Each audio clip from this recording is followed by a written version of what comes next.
Imagine this, you're deep in the mountains, a storm is rolling in, and your only lifeline to the world is the power station in your trunk. What if it fails? We didn't just read spec sheets. We took the 6 most hyped portable power stations of 2026 into the backcountry for 72 hours. What happened next changed everything I thought I knew. One unit caught fire. Another powered an entire campsite for days. And the one that won isn't the one you see on every ad. Starting at number 1. EcoFlow Delta 2. Best overall. This one was close.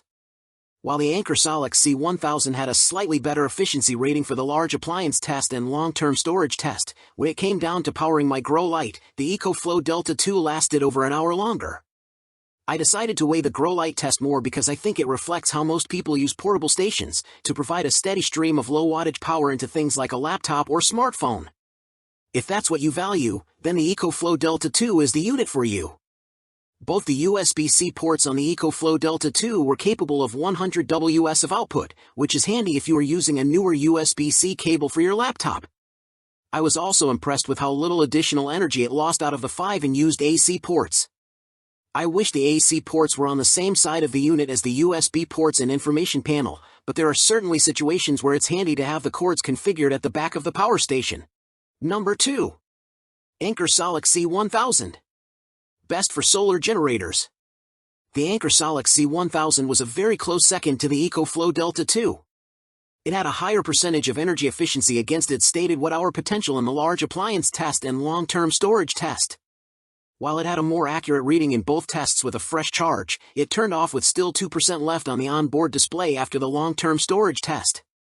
However, it did worse than the EcoFlow in the most important test using the 34W grow light, suggesting it has a less efficient overall inverter than the EcoFlow. It also took slightly longer to charge. But it's really close, and if the Anker SOLIX C1000 is a few dollars less expensive than the EcoFlow Delta 2 at the time you're making your purchase, you should absolutely get it. You should also definitely choose the Anker SOLIX C1000 if you have any plans to convert your portable power station to a portable solar generator. In my testing of the best portable solar panels, I have been very impressed with the Anker panels, particularly their 100W panel, which includes a sundial to help you get the maximum energy potential in bright conditions. Number 3. Grecell Yeti 700. Most reliable. The Grecell Yeti 700 was one of the most impressive units during testing. It achieved 70% efficiency against its stated 677Wh size and powered a 34W grow light for over 13 hours.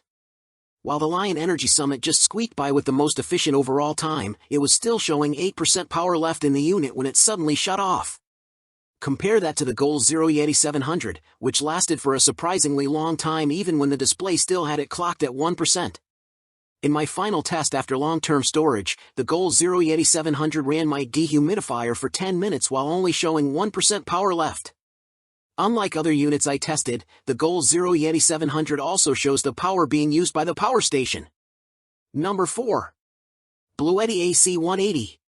My only gripe with this otherwise excellent unit is that it is a little less intuitive to use than the others. For instance, the power button is on the back of the unit, by the charging input port, rather than on the front. The silicone also has to be pulled back every time you use the Yeti 700. But these are small complaints against what is otherwise an excellent power station. However, there was one test where the Bluetti AC180 beat the competition, the high wattage appliance test. While it didn't have the highest efficiency against its stated watt-hour capacity, it did provide the most value for its price point. Number 5. Vtoman FlashSpeed 1500. The Vtoman FlashSpeed 1500 did indeed charge very quickly. Despite being the largest portable power station I looked at, it took just over an hour to completely charge, faster than anything else I tested.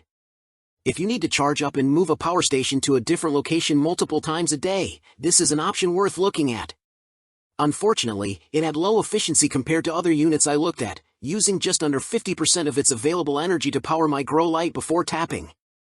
I was also surprised to see a portion of one of the side panels starting to detach after fairly minimal use. That being said, there were some details I appreciated. It had a convenient top storage compartment for cables. Number 6. Grecell T1000. The Grecell T1000 had, without question, one of the best performances of any portable power stations that I looked at. For the low draw test, it managed an impressive 77% of its stated watt-hours, one of the best results of any power station I've ever tested. The high draw test was a similar story, at 87%. That being said, there are several major drawbacks to this unit that prevent it from being a product I would wholeheartedly recommend. The Grecell also has an unusually slow recharge time. I tend to think that this isn't a super important feature, as most people can be bothered to remember to charge their portable power station more than an hour before they are actually leaving on that big trip. But more recently, I got wind of a weather situation with the potential to knock out power in my area. It had been a few months or more since I had last checked on most of my power stations, and several of them were under 25% full. At that moment, I did really appreciate the fast charging potential of the units I had on hand. So, what's your mission? Emergency prep, van life, or tailgating? Your perfect match is on this list.